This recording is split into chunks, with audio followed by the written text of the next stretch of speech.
But I realized, like, it's easy to get whipped into a frenzy, you know. Um, you can see this on grand scales with what happened in Nazi Germany.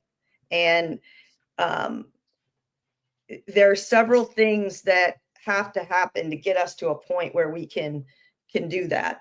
And our society has done a great job of Mhm. habituating all of us to a horrific degree of acceptance in Mhm. interpersonal attacks and Mhm. violence in disrespect for another person's just sovereignty as a human being.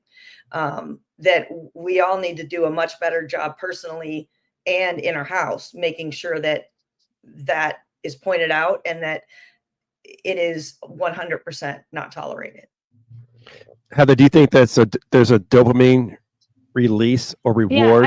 I got a little bit different spin on this. So first, Debbie Ford was one of my favorite first authors. She kind of really dove into a lot of the shadow work and the uglier side of human beings. She wrote in one of her books, I can't remember, she got herself to come to a place where she could be a cold-blooded killer, a pedophile, through context, through different things, like to not to justify it, but rather bring it like we all have a murder within us. Like this is like her mindset. We all have this or that, like in one way, shape, or form. And then I go into like our primal aspects of being animals, hunters and gatherers, right? There's an aspect like for a woman wants her man to be masculine in the sense where he is a cold-blooded killer and soft, right? The polarity, the contrast. So there's some erotic likeness. Like if you look at certain movies or even like some sexuality stuff, there's like elements of violence with it that's provocative